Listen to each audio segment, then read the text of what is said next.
Alors, pour revenir aux enfants et aux risques sanitaires sur les enfants, là, nous avons sur une étude qui date de 1996, on voit, avec une dosimétrie qui est indiquée dans le bandeau juste en dessous des visualisations, on voit l'empreinte de l'influence électromagnétique à l'intérieur de cerveau, la cage crânienne d'un enfant de 5 ans, d'un enfant de 10 ans et d'un adulte. Et on voit que pour un taux d'absorption à peu près comparable, du même ordre de grandeur, nous avons un taux de pénétration qui va être beaucoup plus intense dans le cerveau d'un petit enfant. Voilà. À la fois parce que l'épaisseur de l'os de la boîte crânienne est légèrement inférieure à celle d'un adulte, et parce que la taille de l'encéphale n'est pas la même non plus. Donc, quand un enfant porte un téléphone portable à l'oreille, ça n'est pas la même chose que quand un adulte porte un téléphone portable à l'oreille. Également parce qu'un enfant n'est pas un adulte en petite taille. Un enfant est un bouillonnement cellulaire et que son cerveau est en plein développement avec des connexions synaptiques qui sont en profusion. Et donc, faire intervenir un flux électromagnétique dans ce contexte-là, c'est perturber le développement cérébral du gamin et donc c'est aboutir à des retards d'apprentissage, retards de langage, des troubles du comportement de manière décisive sur sa maturation. Alors on voit toujours dans la même logique, donc dans les grands médias, ici un exemple de documentaire d'envoyé spécial qui date du 18 janvier 2018, qui sur 45 minutes parle essentiellement de la problématique écran qui existe effectivement. Là où on voit dans la capture de l'écran un gamin regarder un dessin animé sur le téléphone portable de sa maman. Vu la proximité de la tête du gamin vis-à-vis du téléphone portable, il est évident pour tout le monde que le gamin ne suit pas que la toxicité de l'écran, mais également la pollution électromagnétique, puisque là nous sommes en mode connecté sans fil, et donc nous sommes là dans une situation de pollution électromagnétique optimale, avec une proximité qui ne devrait pas être aussi grande. Voilà. Alors, vous avez compris, il y a la question de la proximité, mais il y a aussi la question de la durée de l'exposition, hein. Et il y a la question de la vulnérabilité, donc ça c'est pour la situation du gamin qui regarde le téléphone portable, mais il y a également sa situation de vulnérabilité, c'est-à-dire en plein développement, notamment au niveau de son système nerveux central. Donc, je passe sur les effets des écrans qui sont abondamment documentés, notamment par Michel Desmurger, notamment dans son livre La fabrique du crétin digital, avec des milliers de références bibliographiques du plus haut niveau. Donc là, on ne pourra pas remettre en question la toxicité donc écran. Et là, dans cet exposé, je vais approfondir un peu plus la toxicité biologique des ondes électromagnétiques. Alors vous noterez, c'est ce que fait apparaître Michel Desmurger dans un ouvrage précédent qui s'intitulait TV lobotomie, l'effet des écrans sur le développement intellectuel du gamin. Vous voyez ici deux grandes catégories, les enfants qui regardent la télé moins de 60 minutes par jour et les enfants qui regardent la télé plus de 3 heures par jour. Et vous voyez qu'au niveau du développement et de l'apprentissage intellectuel, notamment en particulier sur la motricité fine, pour savoir dessiner avec les détails requis un personnage, vous voyez qu'un enfant de 5 ans, selon qu'il regarde moins la télé, voire pas du tout, et selon qu'il regarde beaucoup plus la télé, vous voyez une catégorisation possible dans les détails sur un dessin d'un bonhomme, avec des dessins qui sont très sommaires pour les enfants qui regardent le plus souvent la télé, et des détails riches pour les enfants qui regardent très peu, voire pas du tout la télévision. Je passe là-dessus, je ne rentre pas dans les détails, si ce n'est que même Le Monde, en janvier 2019, avait fait publier dans sa rubrique Sciences et médecine un article s'intitulant Exposition aux écrans, qui défend-on, les enfants ou l'industrie du numérique. Voilà. Donc j'aurais bon, l'industrie du numérique, ça c'est quand on est obsédé par les écrans. J'aurais pas intitulé ça comme ça, j'aurais peut-être intitulé l'industrie des objets connectés, parce que le vrai sujet, c'est la connexion, et en particulier la connexion sans fil, les effets délétères qui ont un effet sur le système nerveux central et qui viennent s'ajouter aux effets des écrans. On n'est pas en train de dire qu'il y en a un qui est plus problématique que l'autre, on est en train simplement de préciser que nous avons affaire à une toxicité combinée, et l'idée, ce serait ni l'un ni l'autre. Voilà. Et même la direction de la prospective de l'éducation nationale parle d'épidémie en 2018 dans un rapport. Elle s'étonne que depuis 2010, de voir progresser des troubles. Alors là, les troubles intellectuels et cognitifs, plus 24%, jusqu'à des troubles de la parole et du langage, plus 94%. Voilà. Alors tout ceci n'est pas le fruit du hasard. Hein. Nous habituons progressivement les populations à vivre dans un environnement de plus en plus pollué. Alors encore une fois, ce ne sont pas que les ondes électromagnétiques, mais la combinaison multifactorielle d'une pollution multifactorielle, chimique, métallique et électromagnétique, avec une particularité, je rentrerai dans les détails ultérieurement, que la pollution électromagnétique déverrouille tous les systèmes de protection qui permettraient de tolérer, comme c'était plus ou moins le cas jusqu'à présent, de tolérer les autres pollutions. En clair, la pollution électromagnétique nous déprotège complètement vis-à-vis des pollutions chimiques et métalliques. Du coup, on se retrouve avec des effets décuplés, pas seulement les effets des ondes électromagnétiques seules, mais également des autres pollutions, ce qui en fait un risque accru et un risque majeur sur la santé publique. Pour ceux qui n'auraient pas encore compris qu'il y a une réelle toxicité, nous avons des études, alors ici une étude de cohorte, une étude danoise qui date de 2008, une étude épidémiologique déroulée sur 13 000 enfants. Alors, juste une précision, il s'agit d'une étude a posteriori. On relie l'état sanitaire des enfants au niveau de consommation des parents d'objets connectés et de pollution électromagnétique. Et là, ce que l'on observe, c'est que plus la famille consomme de l'objet connecté durant la grossesse et durant la petite enfance, plus on observe des troubles de comportement chez les enfants après la naissance. Et après cette étude de 2008, la même équipe procède à une nouvelle étude épidémiologique sur une nouvelle cohorte, c'est-à-dire un cortège d'enfants différent du précédent, de l'étude de 2008. Et là, il s'agit d'une étude de cohorte sur 28 000 enfants, où on observe les mêmes phénomènes.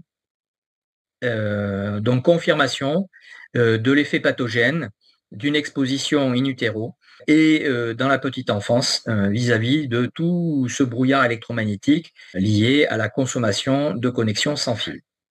Alors, ce qui est encore plus préoccupant, c'est que là, ça n'a rien de scientifique, mais ça donne un aperçu de l'ampleur du problème. C'est le Huffington Post, en octobre 2016, procède à un sondage sur 600 élèves âgés de 14 à 20 ans.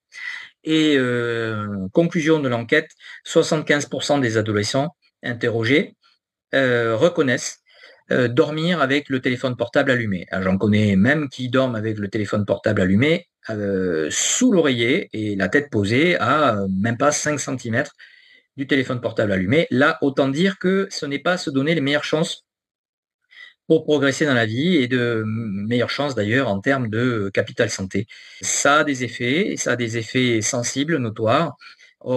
Il faut alerter la population sur le fait qu'on a aujourd'hui des éléments qui démontrent clairement qu'il y a un risque, y compris de développer des maladies neurodégénératives. On n'est même plus dans la situation où on ne fait qu'altérer le développement cérébral, on peut déclencher, sous exposition de radiofréquences, des maladies neurodégénératives du style Alzheimer et les déclencher à des âges beaucoup plus précoces que ceux du troisième âge. Savoir si le risque existe vraiment, c'est la question qu'on pourrait se poser. Alors, dans la vie de tous les jours, il y a des experts du risque, ce sont les assureurs. Il se trouve que les assureurs, à partir de l'année 2003, se sont progressivement désengagés du risque électromagnétique. Donc si les assureurs, à partir de l'année 2003, se désengagent du risque électromagnétique, c'est qu'il y a un vrai sujet. C'est qu'ils ont des informations que la population n'a pas. Alors, en l'occurrence, dans les polices d'assurance AXA, Generali, Groupama, Massif, vous allez voir, le risque électromagnétique n'est pas couvert. Donc si vous avez un problème de santé avec une surexposition quotidienne aux ondes électromagnétiques, vous ne serez pas couvert. Et donc, l'assistance médicale qui sera un jour requise pour prendre en charge votre impact sanitaire, ça sera pour vos finances et seulement pour vos finances. L'ouvrage que j'évoquais tout à l'heure pour parler de la charge du système sanitaire essentiellement due aux affections longue durée, c'est dans ce livre, Les maladies chroniques vers la troisième médecine, donc du professeur André Grimaldi. Donc c'est là qu'on apprend qu'aujourd'hui, 80% des maladies traitées dans le système de santé sont des affections de longue durée et donc essentiellement liées à des problématiques environnementales. Il y a une part génétique certainement, mais elle est tellement marginale qu'on peut considérer aujourd'hui que l'essentiel du problème provient de la pollution environnementale. Alors, on pourrait me dire, mais vous nous parlez d'un problème qui n'existe pas. Alors, je me permets de corriger cette affirmation infondée et de vous présenter une base de données qui s'appelle la base de données CEPIDC INSERM, de laquelle j'ai extrait ces données. Et cette base de données, elle inventorie pour chaque décès la cause du décès. Et ça pour les hommes, les femmes et pour chaque année. Voilà. Et en observant l'évolution des causes de décès liées à des troubles mentaux et aux atteintes du système nerveux central, depuis 1980 jusqu'à 2016, ce que l'on observe, en prenant la référence 1980, ce qu'on observe, c'est une explosion de cas, c'est-à-dire une multiplication par 4 du nombre de cas entre 1980 et 2016 de décès liés à une atteinte du système nerveux central. Voilà. Donc, la précaution que je n'ai pas prise tellement elle n'était pas nécessaire dans ce graphe-là, j'aurais pu également rapporter ces résultats à la population, c'est-à-dire au nombre de personnes dans le pays qui évoluent entre 1980 et 2016, et à la fois à l'espérance de vie qui augmente entre 1980 et 2016. Je n'ai pas fait ce travail-là parce qu'une explosion avec une multiplication par 4 ne peut pas être expliqué par l'évolution de la population, même si la population a augmenté de 20-30%. Cette augmentation de la population ne peut pas expliquer à elle seule la multiplication par 4. De même, l'augmentation de l'espérance de vie de quelques années seulement ne peut pas expliquer cette multiplication par 4 sur à peu près 36 ans. Donc on voit qu'il y a un vrai sujet avec des pathologies qui sont la trace de pollution environnementale. Alors, il n'y a pas que les ondes électromagnétiques, il y a aussi la chimie, il y a aussi la pollution métallique, avec notamment les métaux comme le mercure et l'aluminium. L'aluminium que l'on retrouve couramment dans l'eau du robinet, que l'on retrouve couramment dans les cosmétiques, que l'on retrouve couramment dans les farines industrielles, par exemple, comme anti-agglomérants, etc., etc. Bref, on en retrouve tellement partout que la population en ingère au quotidien et donc se retrouve en situation, au bout de 30 ans d'exposition, de développer des maladies affectant le système nerveux central. Alors, l'explosion, le facteur 4 sur la base de données CEPIDC, on le retrouve dans un rapport de Santé publique France de juillet 2019, où là, on se préoccupe de l'incidence et la mortalité par cancer.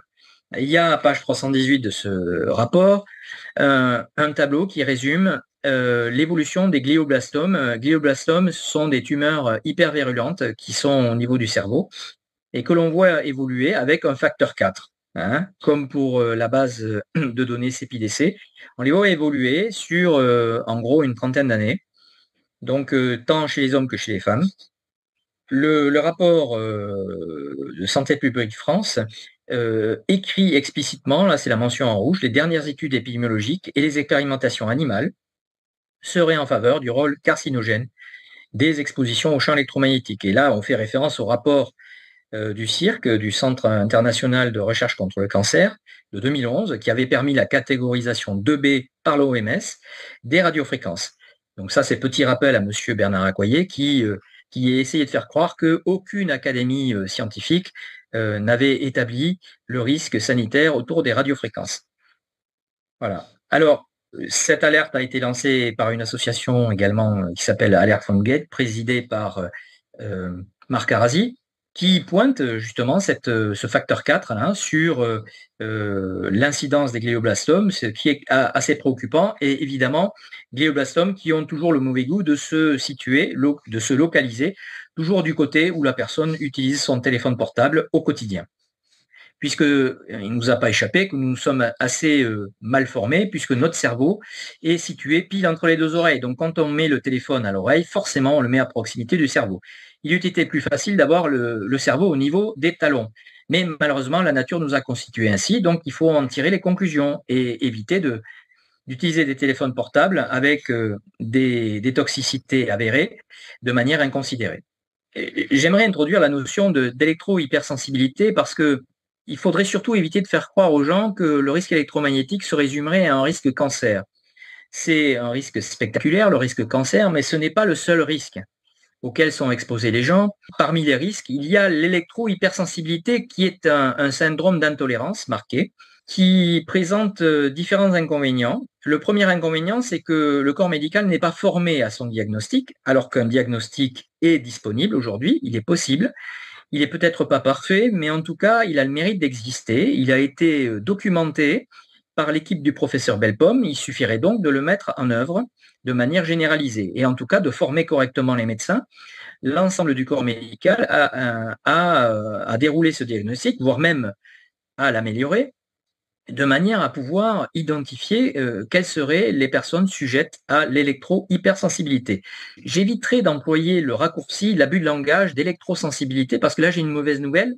Nous sommes tous électrosensibles. La preuve en est, c'est que quand vous faites un bilan médical, vous faites un électroencéphalogramme et vous mesurez l'activité électrique endogène du cerveau. Vous ne mesurez pas l'activité électrique d'EDF qui fournirait le courant à votre cerveau.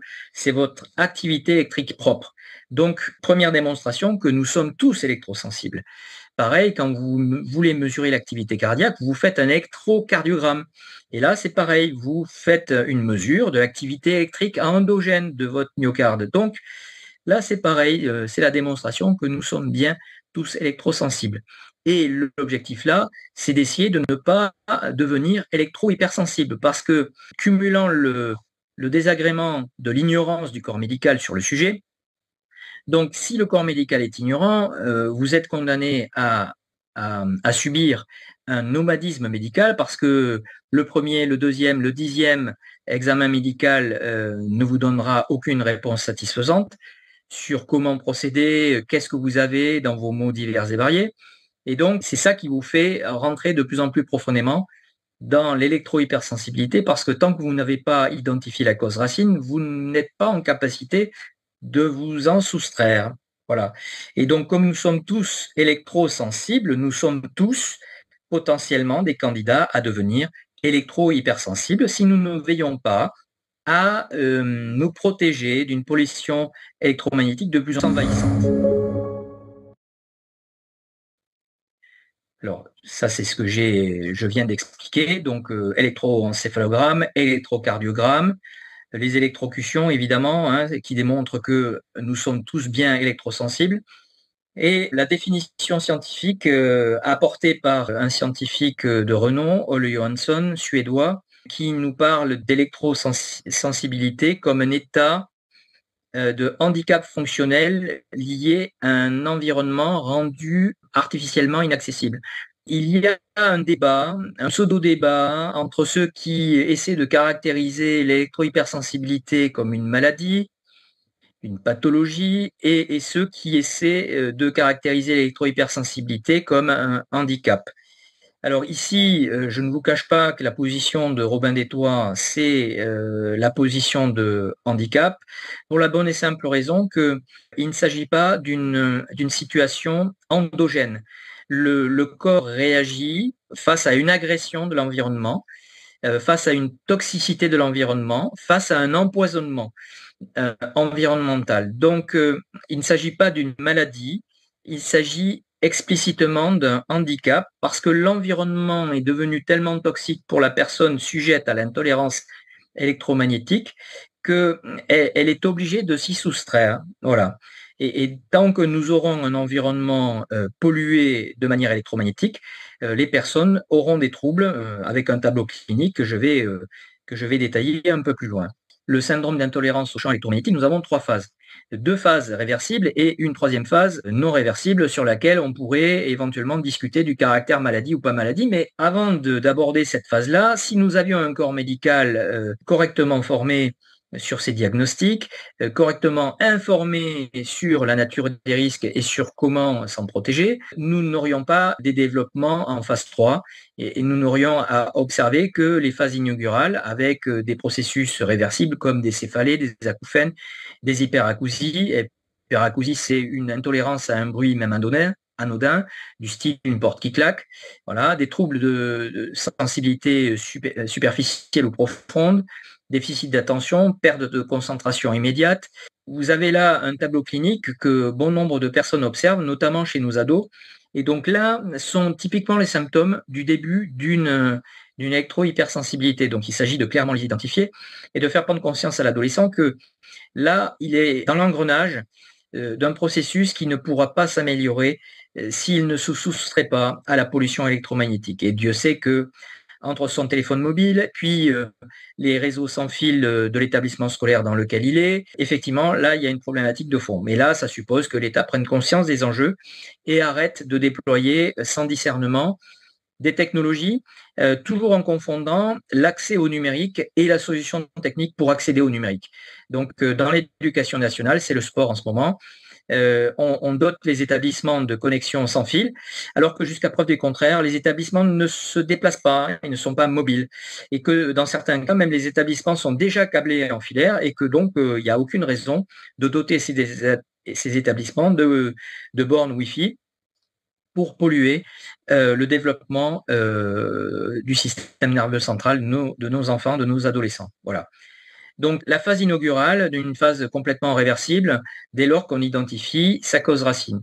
La phase d'état, elle, qui voit s'installer des insomnies, donc qui dit insomnie dit fatigue chronique, et ensuite qui dit fatigue chronique dit dépression. Mais là, c'est toujours pareil, si on, plutôt que de manger des somnifères et des cachets qui n'auront aucun effet sur les causes racines, si on soustrait le sujet victime de ce syndrome d'intolérance, si on le soustrait de cette pollution-là, voire même si on prend la décision au niveau politique d'arrêter de polluer de manière inconsidérée et totalement irrationnelle l'espace public avec des pollutions électromagnétiques, là, on verra de fait s'améliorer l'état sanitaire de la population. Je passe également sur l'effet pathogène sur le système immunitaire de ces ondes électromagnétiques. Le sujet est abondamment documenté, donc il est quand même assez paradoxal dans notre pays de voir des autorités, par exemple, en pleine phase épidémique Covid, déployer à tour de bras des pylônes relais pour polluer encore plus l'espace public dans un même temps et demander à la population de porter des masques, alors que le vrai sujet, c'est le système immunitaire de la population qui n'a pas besoin d'être altéré par des pollutions électromagnétiques croissantes. Voilà. Donc vous avez ces deux phases inaugurales et phase d'état pour le syndrome d'intolérance au champ électromagnétique. Et quand on n'a toujours pas identifié la cause racine et qu'on se surexpose de manière extravagante, eh bien là, on voit apparaître une phase d'évolution qui est non réversible et qui, là, peut être discutée, mais qui n'est que le résultat d'un environnement empoisonné. Donc, plutôt que de parler de maladie, j'aurais plutôt tendance à parler de sujets empoisonnés aux ondes électromagnétiques avec des séquelles, de fait, des séquelles durables. Alors, pour le tableau clinique proposé par l'équipe du professeur Belpomme, je montre la référence, hein. L'équipe du professeur Belpomme a publié, donc ça c'est en 2015, des biomarqueurs, hein, qui permettent de caractériser et d'identifier les personnes sujettes à l'électro-hypersensibilité. Et ces marqueurs, on les connaît. Alors, il y a à la fois des marqueurs sanguins et un marqueur urinaire. Les marqueurs sanguins comme la vitamine D, en chute, l'histamine, les anticorps IgE, protéines S100B, marqueurs de l'ouverture de la barrière hémato-encéphalique. Je parlais tout à l'heure de système de protection contre les pollutions environnementales. Voilà, un système de protection qui tombe avec l'exposition aux ondes électromagnétiques, c'est la barrière hémato-encéphalique. J'expliquerai ça dans une partie ultérieure de mon exposé. Voilà. Donc, des protéines chaperones qui sont là pour, comme marqueurs justement du stress cellulaire et éventuellement également des ruptures de brins d'ADN. Voilà, montrant que la physiologie cellulaire est durement attaquée par les expositions électromagnétiques, notamment les expositions électromagnétiques pulsées, hein. Vous avez compris que nous ne parlons que d'ondes électromagnétiques artificielles depuis le début. Voilà.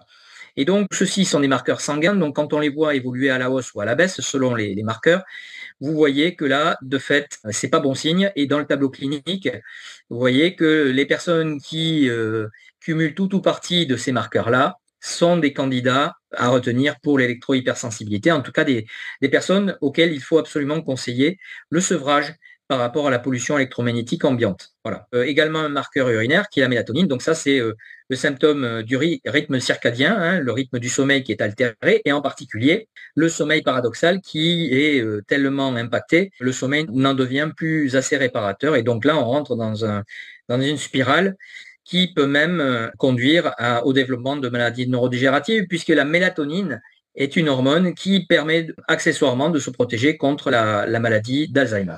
Alors, à l'époque où il était encore permis de faire de la médecine sur l'électrohypersensibilité, le professeur Belpomme avait un instrument qui s'appelait l'encéphaloscan, qui n'est autre qu'un écho-doppler qui mesure l'activité de la circulation sanguine à l'intérieur de l'encéphale.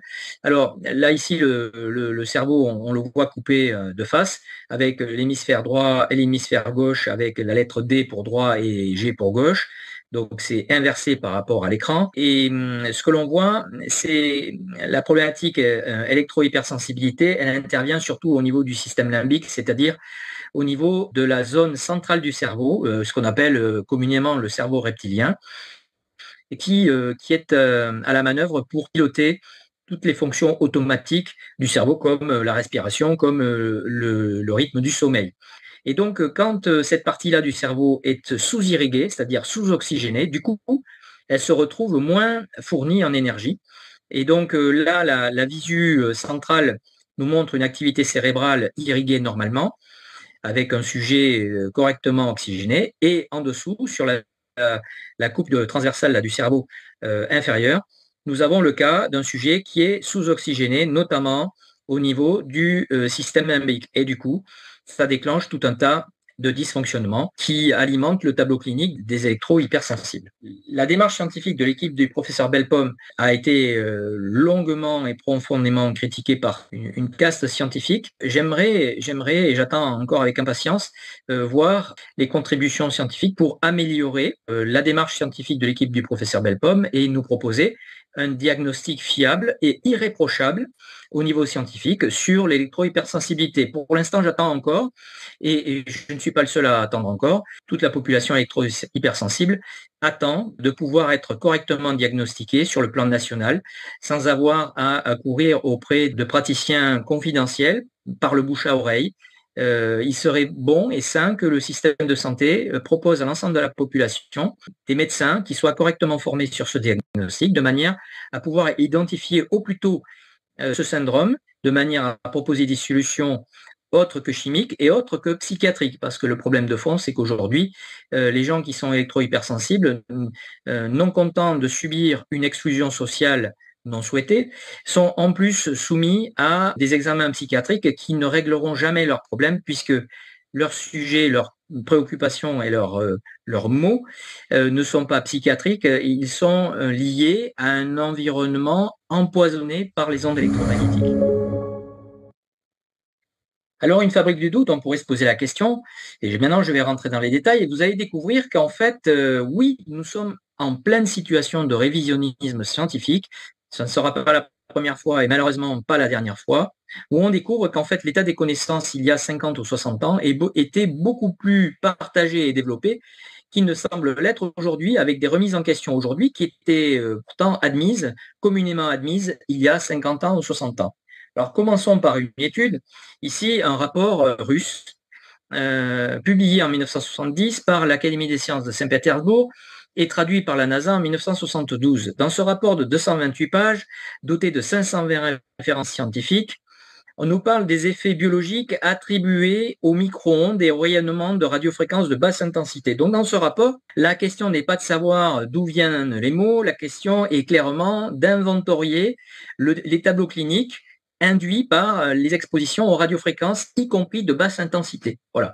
Donc on en est là, hein, en 1970. On sait clairement que les effets biologiques sont attribués aux radiofréquences, il n'y a pas de doute là-dessus, et on fait l'inventaire des effets cliniques observés. Alors notamment, parmi les effets cliniques observés, on a la dynamisation de l'activité bactérienne. Voilà. Inutile de préciser que beaucoup plus tard, dans les années 2000 et 2010, de nombreuses études ont permis de confirmer ces premiers constats.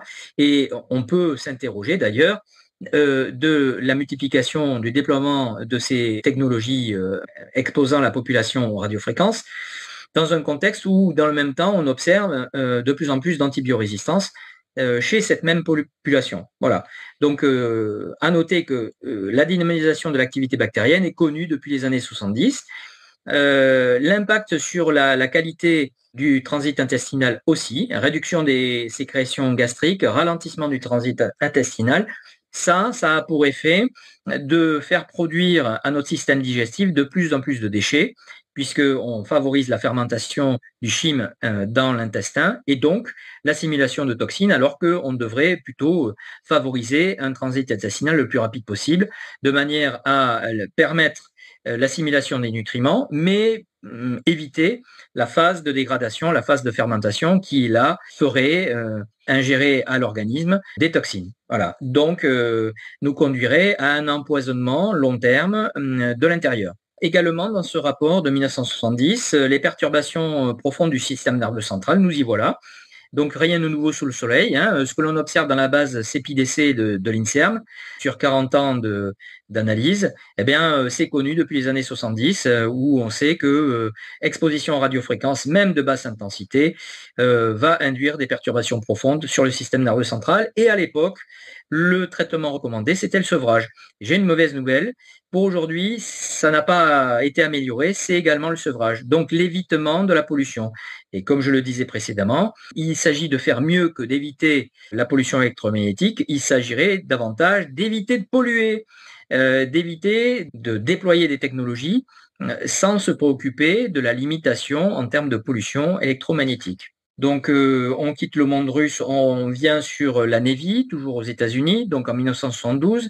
Là, on a une bibliographie sur les effets biologiques, c'est comme ça que c'est intitulé. Hein, on le voit sur la page de couverture du rapport, les effets biologiques signalés sur les manifestations cliniques attribuées au micro-ondes et au rayonnement de radiofréquence, avec plus de 2311 références d'études démontrant des effets. Donc voilà, 1972, on ne se pose plus la question en 1972 de à quoi pourraient être attribués les tableaux cliniques inventoriés. Non, non, c'est clairement attribué au micro-ondes et au rayonnement de radiofréquence. Voilà.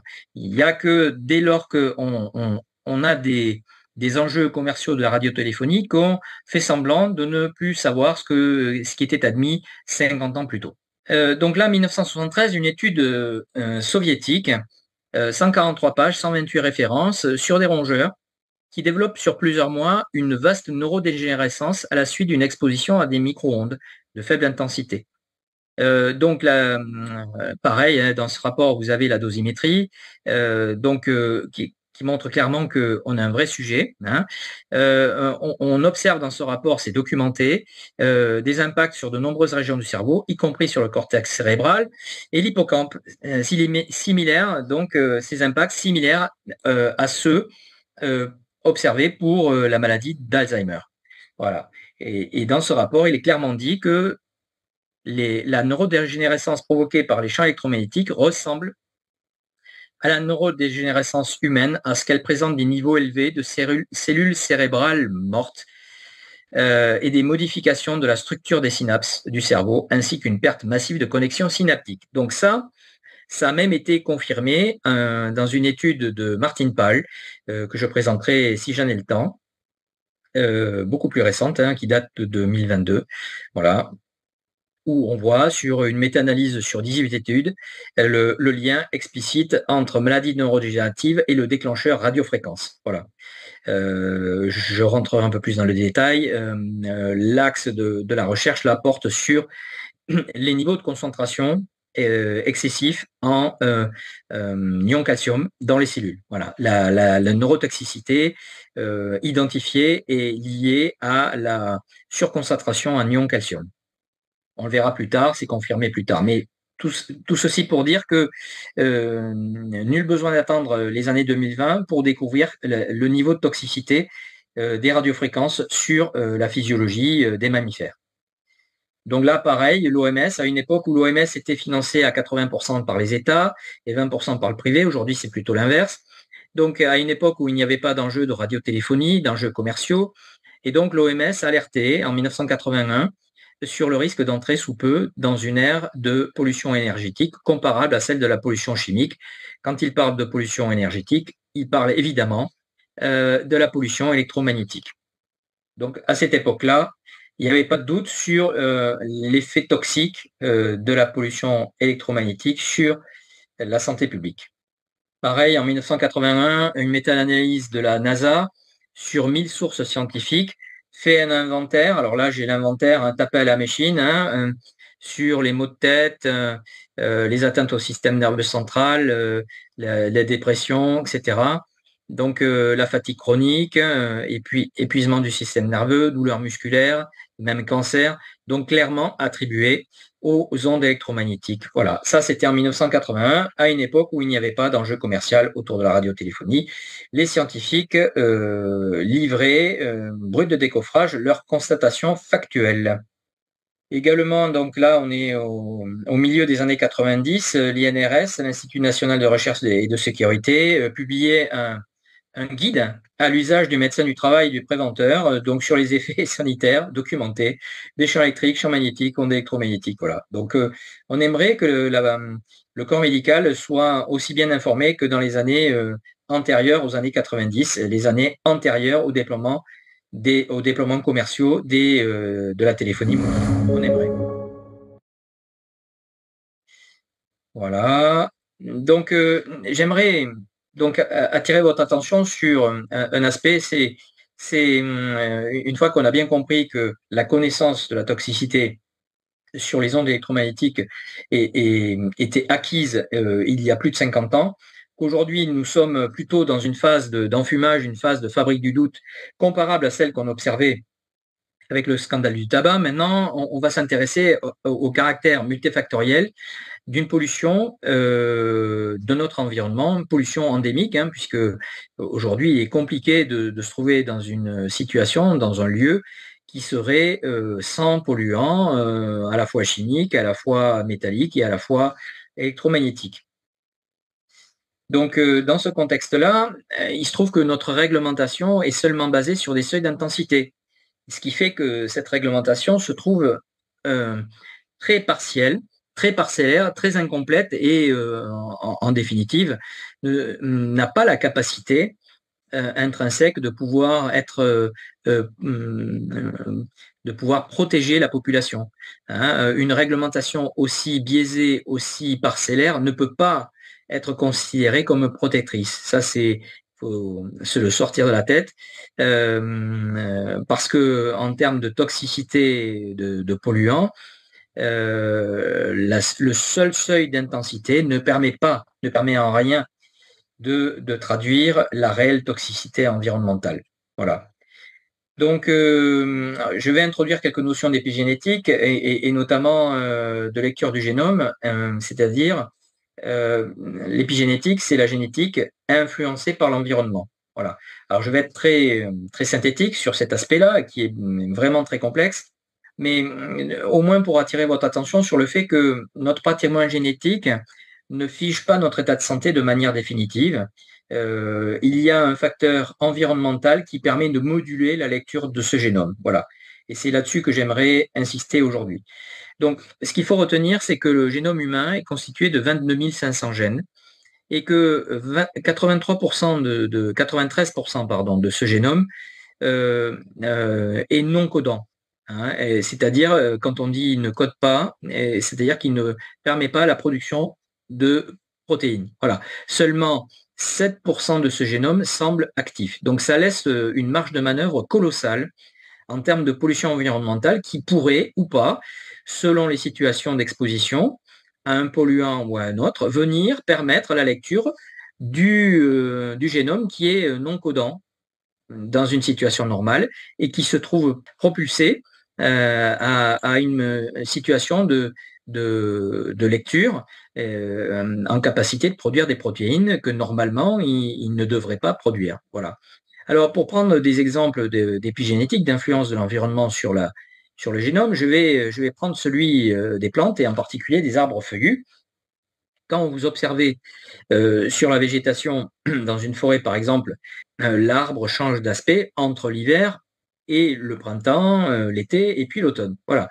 Et pour autant, son génome n'a pas changé entre le printemps, l'été, l'automne et l'hiver. C'est le même génome, c'est simplement les conditions extérieures qui se mettent à changer. Donc, la lecture de son génome se met à évoluer en fonction de la saison, en fonction de la durée de l'ensoleillement journalier, en fonction de la température, en fonction de l'hygrométrie, etc. Tout un tas de paramètres qui font que au printemps, il va se mettre à bourgeonner. En été, il va se mettre à prospérer avec toutes ses feuilles déployées. À l'automne, vu que la durée de l'ensoleillement baisse et que les premières gelées commencent à apparaître, il se trouve en situation de se protéger. Et donc, la sève arrête d'alimenter l'ensemble de l'arbre et elle se retire. Et donc, elle n'alimente plus les feuilles. Et donc, derrière, l'arbre n'alimente plus en chlorophylle notamment ses feuilles et donc la chlorophylle se retire. Dans un premier temps, vous n'avez plus que le carotène, ce qui donne le côté orangé à la frondaison forestière. Et puis, en définitive, plus rien n'est alimenté, les feuilles finissent par tomber. Voilà. Donc là, dans ce processus-là, vous avez l'effet environnemental sur la lecture du génome de l'arbre feuillu. Vous avez le même parallèle avec les abeilles. Entre l'ouvrière et la reine, le patrimoine génétique est rigoureusement le même. Ce qui change, c'est la nourriture de la petite larve qui aura à disposition plus ou moins longtemps de la gelée royale. Si elle a pendant 3 semaines de la gelée royale, la petite larve va se transformer en reine. Si elle n'a de la gelée royale que pendant 2 ou 3 jours, là, à ce moment-là, la petite larve se transformera en ouvrière. On voit bien là l'effet environnemental par le vecteur de la nourriture sur le devenir de l'insecte.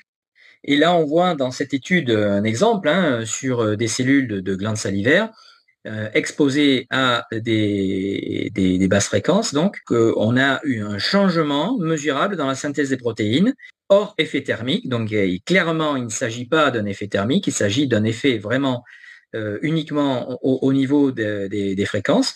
Et donc, on assiste par ces cellules à la production de protéines spécifiques selon la fréquence émise. C'est-à-dire que là, on voit la cellule de glande salivaire se mettre à produire des protéines qu'elle ne produirait pas dans une ambiance non polluée par les basses fréquences. Donc là, c'est un effet épigénétique marquant, documenté depuis 1988. Voilà. Alors ensuite, on va s'intéresser à la structuration de notre génome. Comment est-il structuré dans nos cellules? La représentation habituelle est que notre génome, il est acquis qu'il se trouve dans le noyau des cellules. Et là, on a une représentation dans une phase très particulière de la cellule, c'est-à-dire quand le génome est assemblé sous forme de chromosomes. Voilà. Donc, ce qui est la phase qui va précéder la division cellulaire. Hein.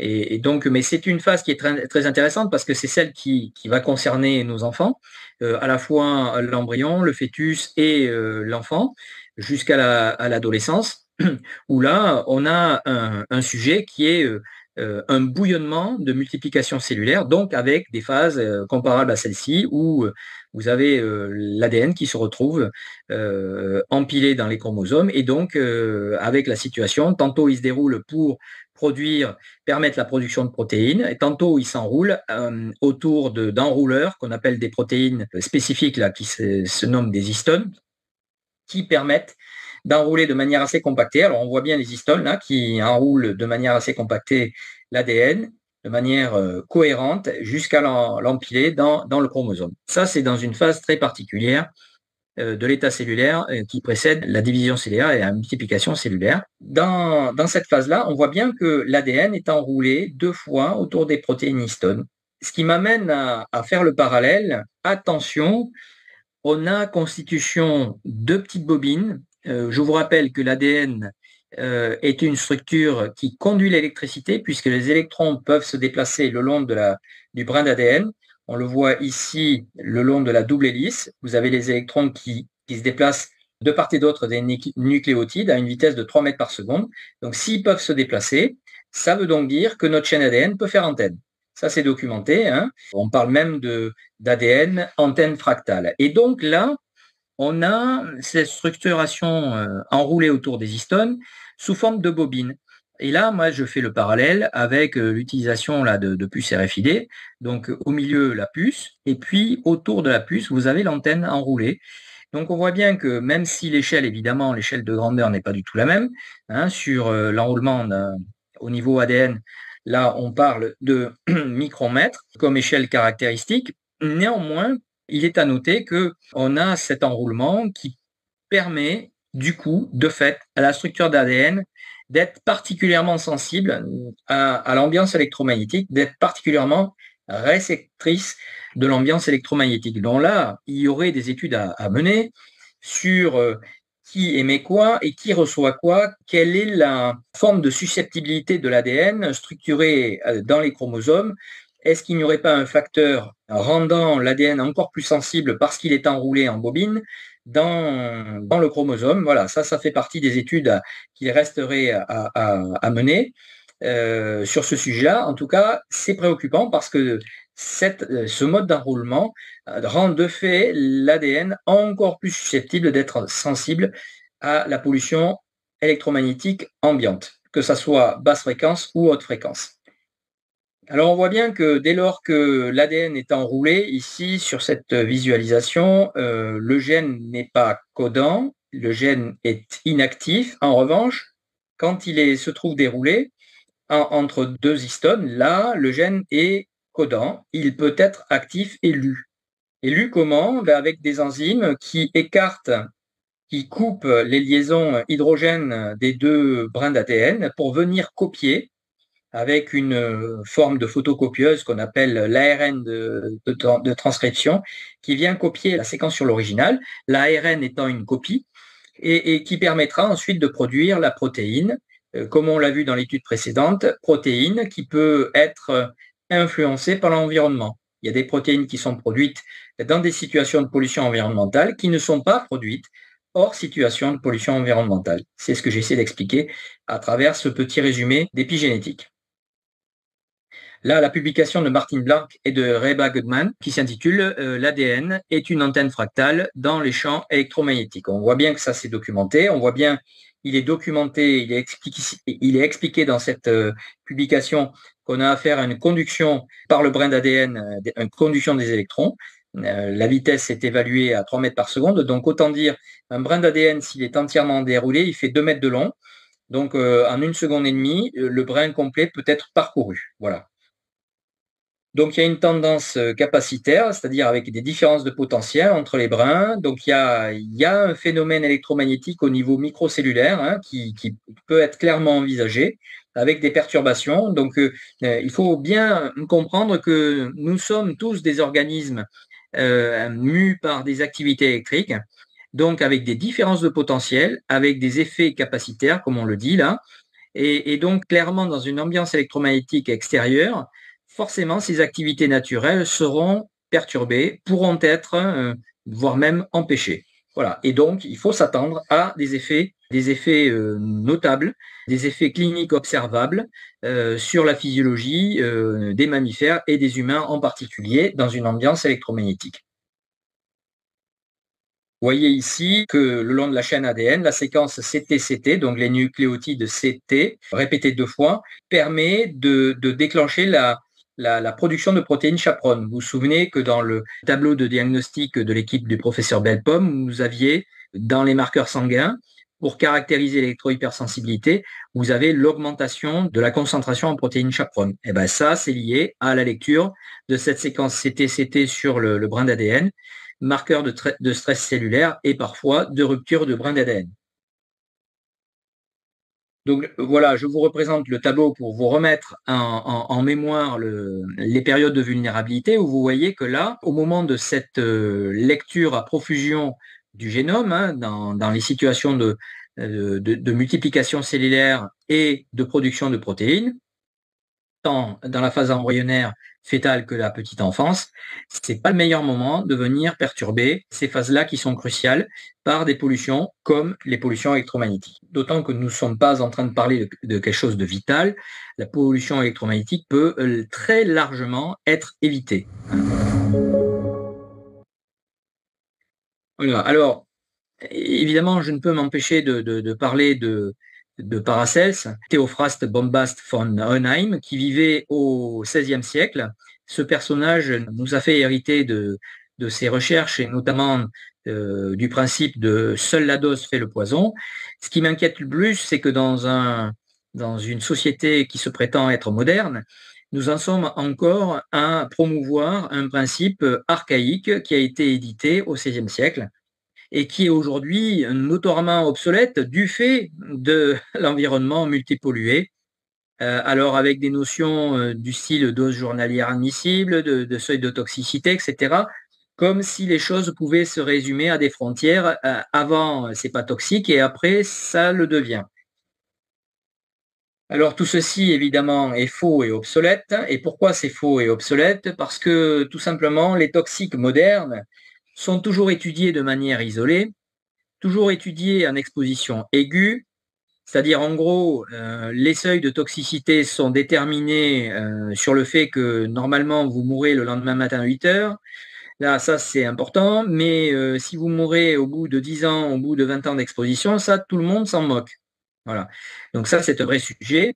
Ensuite, évidemment, tous ces seuils de toxicité sont étudiés hors facteur de vulnérabilité. Exemple, ils sont étudiés sur un adulte en pleine possession de ses moyens, en bon état de santé. Et évidemment, on évite de les étudier sur le développement embryonnaire, sur le développement fœtal et encore moins sur la petite enfance. Et le problème, c'est que vous avez compris, c'est que selon les âges, le niveau de vulnérabilité ne va pas être le même. Donc, on devrait avoir soit des seuils de toxicité câblés sur la partie la plus vulnérable, c'est-à-dire par exemple le développement embryonnaire, soit avoir une grille de lecture selon les âges. Voilà. Mais en tout cas, ne pas faire croire aux gens que parce que c'est pas toxique pour un adulte en pleine forme de 25 ans, ça ne l'est pas non plus pour un fœtus ou pour un enfant en bas âge. Voilà. Et ensuite, les seuils de toxicité aujourd'hui ne prennent pas en compte les propriétés spécifiques des polluants. Exemple concret, le caractère pulsé des ondes électromagnétiques n'est pas pris en compte. On ne prend en compte que l'intensité de l'onde électromagnétique et pas du tout le caractère pulsé. Or, le problème, c'est que on le voit sur une étude portée sur les abeilles, c'est que pour des champs électromagnétiques beaucoup plus bas que le champ électromagnétique même naturel de la Terre, on perturbe une ruche. Donc on voit bien que dès lors que l'onde électromagnétique est pulsée, à la différence de l'onde électromagnétique naturelle du champ magnétique naturel de la Terre, dès lors que cette onde artificielle est pulsée, elle vient déranger le processus naturel pour des niveaux d'intensité qui sont pourtant beaucoup plus bas que l'intensité du champ magnétique terrestre. Donc voilà, on voit bien que la distinction à propriété spécifique du polluant est un caractère déterminant à prendre en compte dans la réglementation. Et donc vous voyez que pour avoir une réglementation qui puisse prétendre à une protection de la santé publique, il faudrait prendre en compte à la fois les effets cocktails, la chronicité de l'exposition, la vulnérabilité des sujets et la nature spécifique de chaque polluant, ce qui n'est pas fait actuellement. Donc on a un leurre, on a un mythe de protection réglementaire. Voilà. J'aimerais attirer votre attention sur la pression électromagnétique extravagante, parce que j'entends très souvent des gens qui sont totalement ignorants, qui ne font que répéter comme des perroquets les éléments de langage qui sont abondamment diffusés dans les médias subventionnés, souvent possédés par des actionnaires de la radiotéléphonie, qui répètent que de toute façon, on a tout le temps été baigné dans les ondes électromagnétiques. Alors cette partie-là du discours est vraie. Et oui, les ondes électromagnétiques naturelles existent, on le voit sur ce graphe. Alors sur ce graphe, vous avez sur l'axe horizontal, sur l'axe des abscisses, vous avez le spectre des fréquences. À gauche, les basses fréquences et à droite, les très hautes fréquences. Et à peu près au milieu, là où vous avez le signe de 1 GHz, vous avez la radiotéléphonie. Voilà. Donc on voit bien qu'en vert, vous avez représenté les ondes électromagnétiques naturelles. Donc, on voit bien que nous avons de tout temps été exposés, le vivant a été exposé à des ondes électromagnétiques naturelles. Il n'y a pas de doute là-dessus. On voit toutefois que sur la gamme des radiofréquences, l'intensité, la pression, puisque en ordonnée, hein, sur l'axe vertical, vous avez représenté le vent électromagnétique, hein, qui souffle dans les voiles en quelque sorte, hein. C'est la densité de puissance en watts par mètre carré, la densité de puissance électromagnétique. Voilà. Donc on voit bien que au niveau naturel, on a une dominante de basse fréquence et de très très haute fréquence, mais on a un petit ventre mou au niveau des radiofréquences. Voilà. Donc ça, c'est au niveau naturel. Et donc, on voit apparaître à partir des années 50, donc ça, c'est la couche un petit peu en jaunâtre, on voit apparaître avec l'aviation, les radars qui se déploient et donc la pollution qui se met progressivement à augmenter, la pollution électromagnétique, mais très souvent focalisée autour des aérodromes. Et puis à partir des années 80, on complète un petit peu avec la télévision, etc. Tout ce qui est sans fil, on voit apparaître en saumon, donc la pression des années 80. Et puis à cela arrive la technologie de la radiotéléphonie, donc c'est fin des années 90, début des années 2000, on voit apparaître donc cette bulle au niveau des radiofréquences qui fait que là on voit que la pression a augmenté et quand on se met à comparer la pression des années 2010 avec la pression électromagnétique des années 50, on trouve un facteur 10 puissance 16, c'est-à-dire en gros un 1 avec 16 zéros derrière. Essayez de vous imaginer sur votre compte en banque, même en centimes d'euros, un 1 avec 16 zéros derrière. Voilà. Donc, vous seriez le roi du pétrole. Donc, c'est une explosion. On est dans l'extravagance en termes de pression électromagnétique, ce qui ne peut plus rendre acceptable l'affirmation qu'on a toujours été baigné dans l'électromagnétique. Cette première partie est vraie, mais derrière, le niveau de pression de la pollution n'est plus du tout le même aujourd'hui qu'il y a ne serait-ce que 70 ans. Donc, on n'est plus du tout dans la même problématique sanitaire.